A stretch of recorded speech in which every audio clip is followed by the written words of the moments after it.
Student, आज के video का विषय आपका क्या है, वैद्युत द्विध्रुव इलेक्ट्रिक डाइपोल क्या होता है। ठीक है, सो स्टार्ट करेंगे। तो आपका इलेक्ट्रिक डाइपोल एक ऐसा निकाय सिस्टम होता है जो दो विपरीत प्रकार के आवेश परंतु उनका परिणाम क्या हो, समान हो, अल्प दूरी पर स्थित होते हैं। ऐसा निकाय आपका क्या कहलाता है, इलेक्ट्रिक डाइपोल कहलाता है। सो इसकी डिफिनेशन क्या होगी, a combination of two charges plus q and minus q separated by a small distance d constitutes an electric dipole. ठीक है, माइनस क्यू प्लस क्यू आवेश स्मॉल डिस्टेंस डी से सेपरेट किए गए हैं, आपका सेपरेट किया गया है। तो ये आपका क्या कहलाएगा, इलेक्ट्रिक डाइपोल। ऐसा निकाय क्या कहलाएगा, इलेक्ट्रिक डाइपोल कहलाएगा। तो इलेक्ट्रिक डाइपोल ये आपका हुआ। वैद्युत द्विध्रुव आघूर्ण, वैद्युत द्विध्रुव इलेक्ट्रिक डाइपोल मूवमेंट क्या होता है। दूसरी चीज़, इलेक्ट्रिक डाइपोल मूवमेंट क्या होता है। तो इलेक्ट्रिक डाइपोल मूवमेंट क्या होता है आपका, जो ये आपका माइनस क्यू प्लस क्यू आवेश से मिलकर बना तथा इनके बीच की दूरी डी है, माना डी 2L के बराबर है। तो ये माना डी किसके बराबर है, 2L के बराबर है। अभी पढ़ी की आवश्यकता है, इसे बताएंगे। तो उनकी बीच की दूरी डी, तो उन आवेशों में से किसी आवेश का परिणाम तो सबका सेम है। उन आवेशों में से किसी एक आवेश का परिणाम क्यू, ये आपका निकाय है ना, निकाय माइनस क्यू प्लस क्यू आवेश, इनके बीच की दूरी मान लीजिए 2L है। 2L किसके बराबर है, डी के बराबर है। तो माइनस क्यू प्लस क्यू आवेश, तो वैद्युत द्विध्रुव आघूर्ण का निकाय जो पी होगा उसका मूवमेंट क्या होगा, इलेक्ट्रिक डाइपोल का movement P vector equal to Q into D. तो इसके फार्मूला क्या होता है, P vector equal to Q into D vector. P equal to, अब क्यू डी की जगह हम 2L रख देंगे तो क्यू गुणे 2L, तो इसकी दूरी क्या होती है 2QL। तो P vector equal to Q 2L। ठीक है, इलेक्ट्रिक डाइपोल क्या है, वेक्टर क्वांटिटी होती है, सदिश राशि है तथा इसकी डायरेक्शन क्या होती है, इसकी डायरेक्शन होती है माइनस क्यू आवेश से टू आवेश की तरफ। ठीक है, इसे याद रखिएगा, माइनस क्यू आवेश से प्लस क्यू आवेश की ओर इसकी डायरेक्शन होती है, माइनस क्यू आवेश से प्लस क्यू आवेश की ओर इसकी डायरेक्शन होती है। ठीक है, आवेशों के निकाय के द्वारा किसी बिंदु पर विद्युत क्षेत्र की तीव्रता क्या होती है, पिछली वीडियो में ये आपका छूट गया था टॉपिक। तो ये क्या होगा, तो मान लीजिए कि अलग अलग आवेश हैं, Q1 Q2 Q3 आदि विद्यमान हो किसी क्षेत्र, मतलब किसी बिंदु आवेश Q1 Q2 विद्यमान हो इस क्षेत्र में, तो उनके द्वारा जो बिंदु आवेश के द्वारा उत्पन्न की जाएगी विद्युत क्षेत्र की तीव्रता, यदि अलग अलग उनके द्वारा उत्पन्न की गई विद्युत क्षेत्र E1 E2 E3 हो तथा डॉट En हो, तो उनका सम वेक्टर रूप में हम जोड़ लेंगे तो कुल टोटल विद्युत क्षेत्र की तीव्रता निकल आएगी। ठीक है, फिर इसके बाद आपका नेक्स्ट टॉपिक क्या है, intensity of electric field due to a electric dipole. ठीक है, तो वैद्युत द्विध्रुव के कारण क्या निकालना है, हमें तीव्रता निकालिए, वैद्युत क्षेत्र की तीव्रता। तो वैद्युत क्षेत्र की तीव्रता निकालना, तो इसकी दो स्थितियाँ होती है, एक होती है आपका इंड ऑन पोजीशन। ठीक है, एक आपका होगा इंड ऑन पोजीशन और दूसरा आपका होता है बोथ साइड ऑन पोजीशन होते हैं। दो स्थितियाँ होती हैं, एक अक्षीय स्थिति होती है, एक निरक्षीय स्थिति होती है। ठीक है, तो इस वीडियो में आपको अक्षीय स्थिति बताया जाएगा, एंड ऑन पोजीशन। ठीक है, तो इसके लिए एंड ऑन पोजीशन के लिए देखिए फिगर देखिए, मान लीजिए कोई वैद्युत द्विध्रुव आघूर्ण है जो माइनस क्यू आवेश से प्लस क्यू आवेश के बनता है। नोट्स बनाते चलती है और जैसे बता रहे हैं इसी को उसमें लिखना है, बस कुछ नहीं, जैसे फिगर में वैसे ही देख कर आपको लिखना है।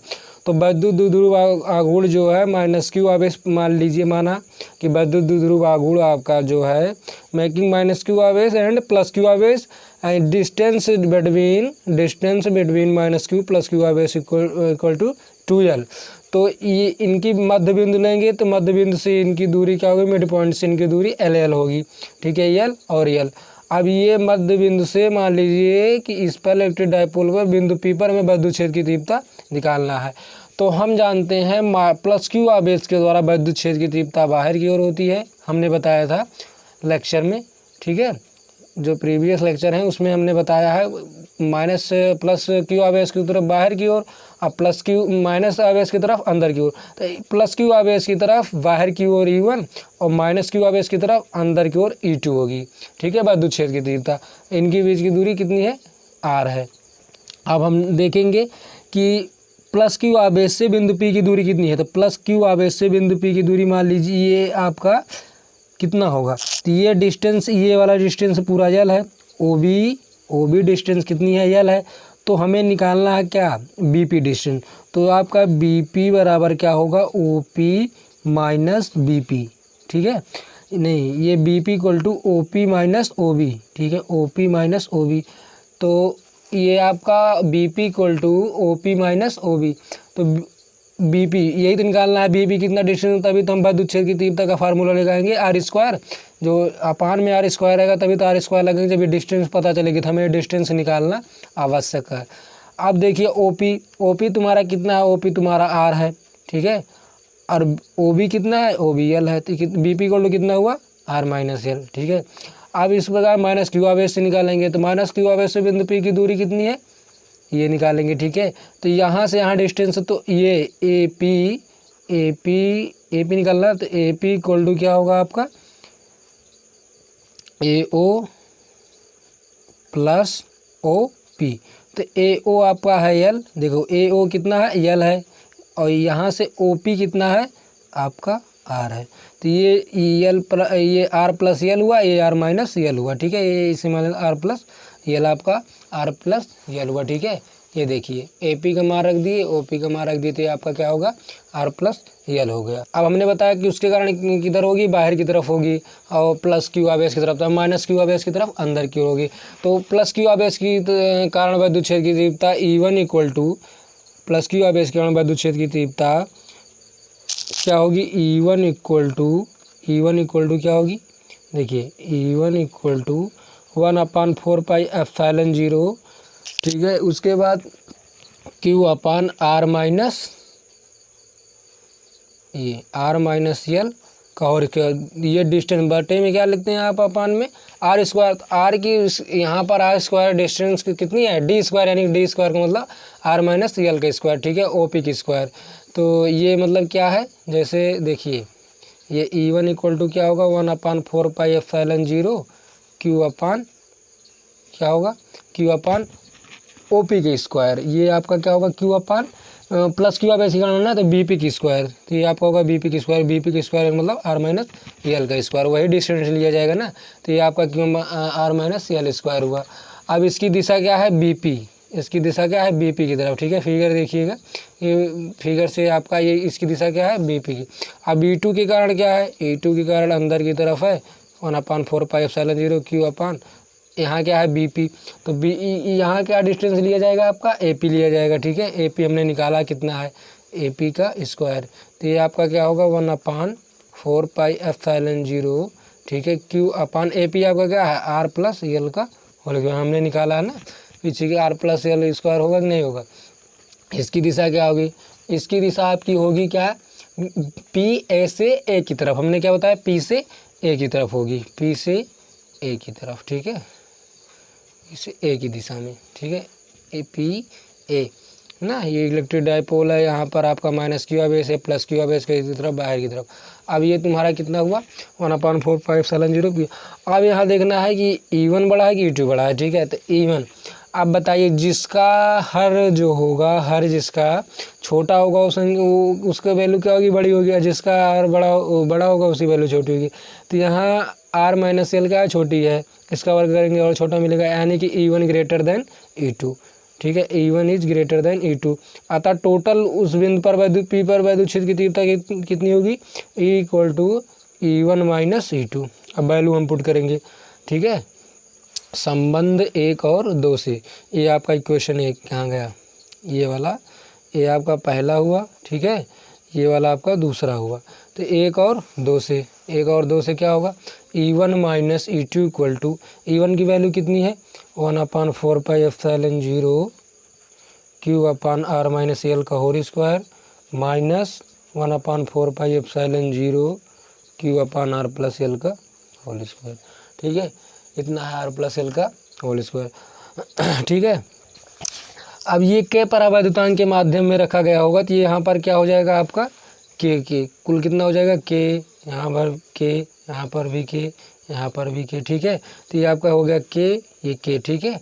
अभी निर्वात के लिए बताएंगे, कुल के कर दीजिए अगर के परावैद्युतांक के माध्यम में रखा, तो 1/4 पाई एप्सिलॉन 0 के वैल्यू ये तुम्हारा कॉमन हो गया, तो अंदर क्या हो जाएगा Q minus r minus L का whole square upon 1 plus r plus l का होल स्क्वायर, ठीक है। ये आपका हुआ 1/4 पाई एप्सिलॉन 0, यहाँ भी था यहाँ भी, इसलिए हमने कॉमन लिया, ठीक है। अब अंदर क्या बचा, क्यू भी कॉमन हो गया, तो क्यू कॉमन हो गया। अब इधर इसका गुणा होगा तो ये आर प्लस यल का होल स्क्वायर होगा, ये आर माइनस यल का होल स्क्वायर होगा। ठीक है, क्यू कॉमन हो गया तो यहाँ वन बचा, तो इसका गुणा इधर, इसका गुणा उधर, इनका गुणा होगा आर माइनस यल का whole square, R plus L का होल स्क्वायर। ठीक है, ये होगा। अब आगे देखिए, क्यूब अपान 1 ये 4πε0 इंटू के।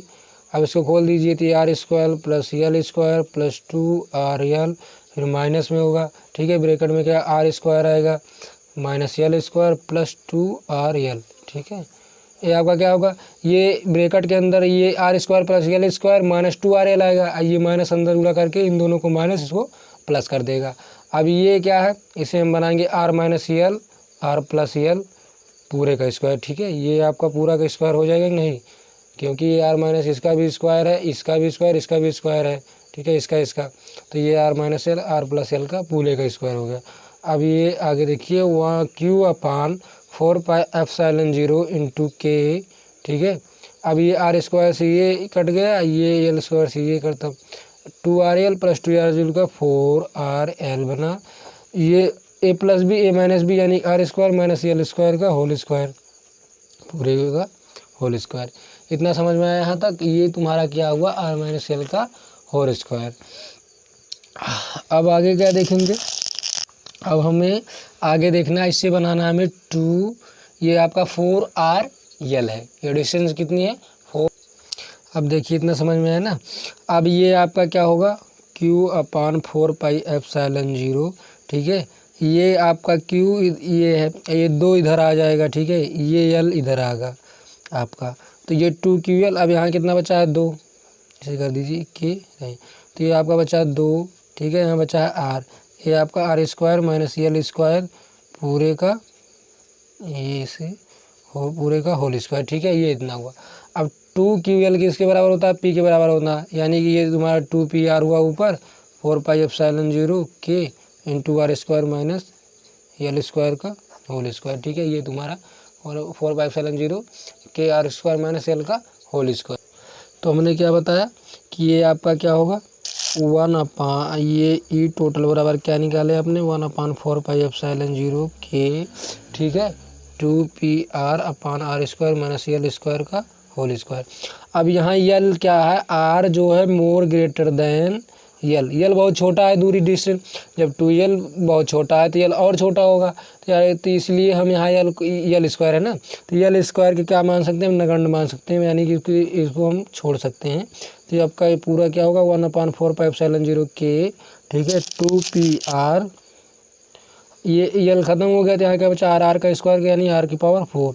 अब ये तुम्हारा क्या हुआ 1 अपान 4πε0 2PR से r कैंसिल हुआ तो कितना बचा r³ बचा, तो इक्वल टू आपका कितना निकल गया 1 अपान 4πε0 के। ठीक है, 2p अपान r³।